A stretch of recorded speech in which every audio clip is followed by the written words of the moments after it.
Assalamualaikum warahmatullahi wabarakatuh. Perkenalkan, nama saya Cecilia dari kelas 12 MIPA 2. Di sini saya akan menceritakan salah satu tokoh pahlawan nasional Indonesia yang berasal dari Riau yang bernama Sultan Syarif Qasim II. Sultan Syarif Qasim II adalah Sultan ke-12 Kesultanan Siak Sri Indrapura sekaligus penguasa terakhir Kesultanan Siak sebelum Kerajaan Melayu bergabung di bagian wilayah Indonesia yang berkuasa dari tahun 1915 hingga 1949. Beliau merupakan anak dari Sultan Syarif Hasim I dan Permaisuri Tengkuyuk yang lahir pada tanggal 1 Desember 1893 dan wafat pada tanggal 23 April 1968.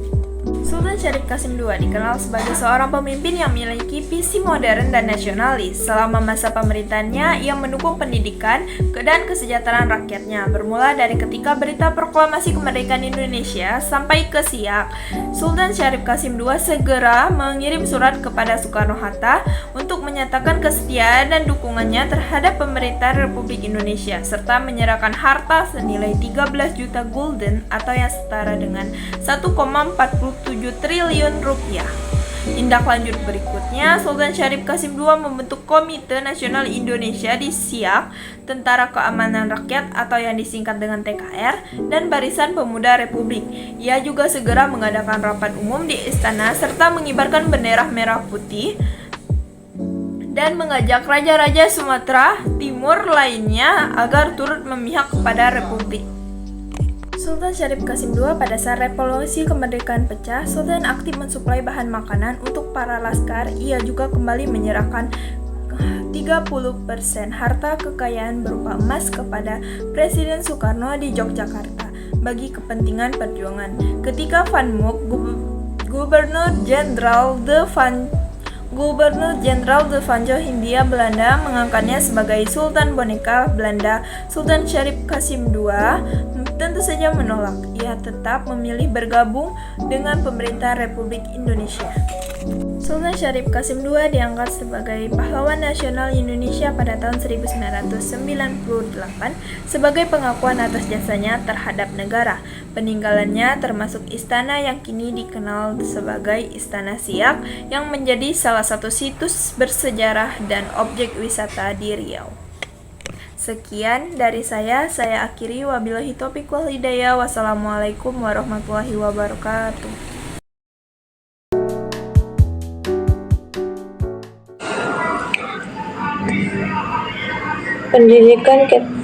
Pendidikannya dimulai ketika ia bersekolah di Holland Island Sea School atau HIS. Muhammad Yamin juga mengenyam pendidikan sekolah menengah pertanian Bogor, sekolah dokter hewan Bogor, AMA, hingga sekolah kehakiman Red Hawk School di Batavia. Muhammad Yamin diangkat sebagai Ketua Jong Sumatera PON pada tahun 1926 sampai 1928. Muhammad Yamin mendirikan Partai Gerakan Rakyat Indonesia bersama Adam Malik, Willy, dan Amir Saipun. Muhammad Yamin juga merupakan anggota BPUPKI dan anggota Panitia 9, di mana akhirnya berhasil merumuskan Piagam Jakarta. Piagam Jakarta merupakan cikal bakal dan merupakan dasar dari terbentuknya UUD 1945 dan Pancasila. Tercatat, Muhammad Yamin juga pernah diangkat sebagai anggota Komite Nasional Indonesia Pusat atau KNP. Muhammad Yamin meninggal pada tanggal 17 Oktober 1962. Ia wafat di Jakarta dan dimakamkan di Destalawi, Kabupaten Sawah Lunto, Sumatera Barat. Ia meninggal ketika menjabat sebagai penerangan. Muhammad Yamin dianugerahi gelar Pahlawan Nasional pada tahun 1973 dengan SK Presiden RI nomor 081-TK-1973. Adanya penghargaan yang diperoleh dari Muhammad Yamin yaitu 1. Gelar Pahlawan Nasional pada tahun 1973 sesuai dengan SK Presiden RI nomor 085-TK-1973. 2. Bintang Mahaputra RI. 3. Tanda penghargaan dari Korps Polisi Militer sebagai pencipta lambang Gajah Mada dan Pancadharma Korps. 4. Tanda penghargaan Panglima Kontras atas jasanya menciptakan patokan komando cadangan strategis Angkatan Darat. Assalamualaikum warahmatullahi wabarakatuh. Perkenalkan, nama saya Maya Kesha Putri. Saya berasal dari kelas 12 MIPA 2. Di sini saya akan menceritakan biografi tentang Siswondo Parman. Jadi untuk latar belakang dan pendidikan Siswondo Parman ini dikenal sebagai S. Parman dan lahir di Wonosobo, Jawa Tengah pada 4 Agustus tahun 1918. Siswondo Parman ini adalah anak ke-6 dari 11 bersaudara. Ayahnya, Kromo Diharjo, adalah seorang pedagang yang mengusahakan anak-anaknya berpendidikan tinggi. Pendidikan S. Parman pun menempuh pendidikan di HIS Hollands Inland School dan Mulo di Yogyakarta. Ia pun sempat melanjutkan ke AMS, namun pendidikan terhambat karena kematian ayahnya dan invasi Jepang. Dan ia pun kemudian masuk ke sekolah tinggi kedokteran di Jakarta, tetapi ia tidak menyelesaikannya karena pendudukan Jepang. Nah, untuk karir militernya, saat Jepang berkuasa, Parman direkrut oleh Gempetai Polisi Militer Jepang sebagai penerjemah di Yogyakarta pada tahun 1949 sampai 1945. Setelah kemerdekaan Indonesia, ia bergabung dengan Tentara Keamanan Rakyat atau disingkat dengan TKR pada tahun 1945. Ia pun menjabat sebagai Kepala Staf Markas Besar Polisi Tentara PT di Yogyakarta. Terlibat dalam berbagai operasi militer selama agresi dua Belanda. Karir militernya pun terus menanjak meskipun sempat ditahan pada peristiwa Madiun tahun 1948. Parman juga ditugaskan sebagai atase militer RI di London pada tahun 1964. Nah, peran dalam penanganan pemberontakan dan karir di luar negeri, Parman turut menangani pemberontakan APRA pimpinan Westerling pada tahun 1950 dan menangkap Sultan Hamid II. Ia kemudian menjadi komandan pusat CPM pada tahun 1950 sampai 1953. Ia pun mengikuti kursus militer di Amerika Serikat. Parman juga menjabat sebagai atase militer RI di London pada tahun 1959. Untuk masa kepemimpinan Ahmad Yani, ketika Ahmad Yani menjadi Menteri atau Panglima Angkatan Darat pada tahun 1962, Parman diangkat sebagai asisten 1 di bidang intelijen. Tugas utamanya adalah mengintai aktivitas PKI, lawan politik utama bagi Angkatan Darat pada era 1960-an. Untuk kematian Siswondo Parman Dia adalah salah satu dari 6 anggota atau 6 jenderal yang dibunuh dari anggota gerakan 30 September Partai Komunis Indonesia atau disingkat dengan PKI pada malam 30 September sampai dengan 1 Oktober 1962. Ia telah diperingatkan beberapa hari sebelum kemungkinan gerakan komunis.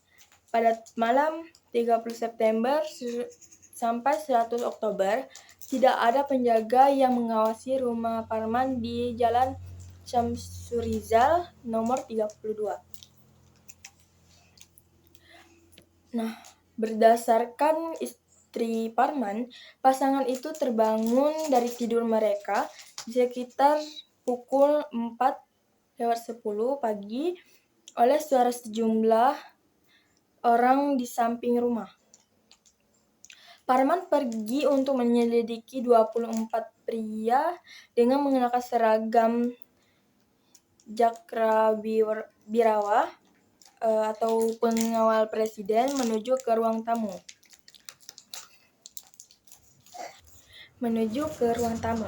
Orang-orang mengatakan bahwa dia dibawa ke hadapan presiden sebagai sesuatu yang menarik yang telah terjadi.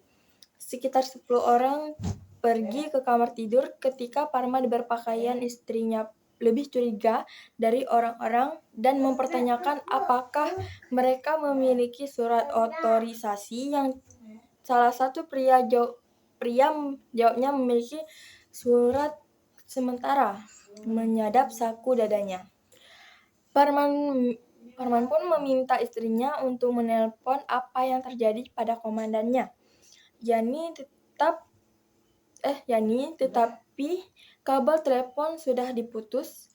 Parman dimasukkan ke dalam truk dan dibawa ke basis gerakan di Lubang Buaya. Malam itu bersama dengan tentara lain yang telah ditangkap hidup-hidup, Parman ditembak mati dan tubuhnya dibuang ke sebuah sumur tua. Dia berdua jenderal lain yaitu Sutoyo dan R. Suprapto dan salah satu korban salah tangkap yaitu Pir Tandean yang merupakan orang-orang yang masih hidup ketika diculik. Jenazah Parman dan 6 korban lainnya ditemukan pada 4 Oktober dan diberi pemakaman kenegaraan pada hari berikutnya, Hari Angkatan Bersenjata, pada tanggal 5 Oktober, sebelum dimakamkan di Taman Makam Pahlawan Kalibata. Pada hari yang sama, melalui keputusan Presiden nomor 111 KOTI 1965, Presiden Soekarno secara resmi membuat Parman menjadi pahlawan revolusi. Nah, itu saja cerita singkat dari biografi Siswondo Parman. Sekian dan terima kasih. Perkenalkan, nama saya Muhammad Abdurrahman dari kelas 12 MIPA 2. Di sini saya akan menjelaskan peran dan biografi dari Gatot Subroto. Jadi, Gatot Subroto merupakan putra dari Syahid Yudhoyono dan lahir di Banyumas, Jawa Tengah pada tanggal 10 Oktober 1907. Beralih ke pendidikannya, Gatot pernah menimba ilmu di AIS. Setelah lulus, beliau sempat bekerja sebagai pegawai negeri, namun keluar karena merasa tidak cocok. Setelahnya, beliau juga pernah masuk sekolah militer KNL di Magelang. Pada karir militernya, Gatot pernah menjadi sersan kelas 2 saat dikirim ke Padang Panjang, sebelum akhirnya kembali mengikuti pelatihan dan pendidikan lanjutan. Saat pendudukan Jepang, Gatot Subroto mengikuti pendidikan pembela tanah air yang disingkat PETA, organisasi milik Jepang yang merekrut serdadu pribumi. Setelah lulus, beliau menjadi komandan kompi di Banyumas sebelum akhirnya menjadi komandan batalion. Selain Indonesia Merdeka, pria kelahiran Banyumas ini bergabung bersama Tentara Keamanan Rakyat yang disingkat TKR. Karirnya di TKR terbilang cukup mentereng. Dia pernah menjadi Panglima Divisi 2, Panglima Korps Polisi Militer, hingga Gubernur Militer Surakarta dan sekitarnya. Pada tahun 1948, pecah pemberontakan di Madiun yang melibatkan PKI. Pemberontakan tersebut bisa diatasi oleh TKR di bawah pimpinan Gatot yang melancarkan operasi militer guna memulihkan keamanan. Selain pemberontakan Madiun, Gatot juga pernah berperan dalam penumpasan pemberontakan Kesatuan Gerilya Sulawesi Selatan. Pimpinan Khazar Muzakkar pada 1952. Tak hanya sekadar meraih kemenangan, para pemberontak pun berhasil dibujuk agar kembali ke TKR. Atas pencapaiannya tersebut, Gatot diangkat menjadi tentara dan teritorium 4 di Diponegoro. Pada tahun 1953, sempat terjadi kericuhan di Istana Negara karena tuntutan rakyat yang ditolak. Dituduh sebagai dalangnya, Gatot akhirnya mengundurkan diri dari jabatannya sekaligus dari dinas militernya juga. Akan tetapi, 3 tahun berselang, beliau kembali aktif dan menjabat menjadi Wakil Kepala Staf Angkatan Darat pada 1956. Salah satu pencapaiannya adalah menumpas pemberontakan PRRI yang ada di Sumatera dan Sulawesi Utara. Selain itu, Jenderal Gatot Subroto juga dikenal sebagai penggagas ide pembentuk Akademi Militer guna meminda dan melatih perwira muda. Pada akhirnya, ide tersebut direalisasikan dengan pembentukan Akademi Angkatan Bersenjata Republik Indonesia pada 1965. Sekian penjelasan peran dan biografi dari Gatot Subroto. Nama saya Muhammad Sudarman, saya undur diri. Wassalamualaikum warahmatullahi wabarakatuh.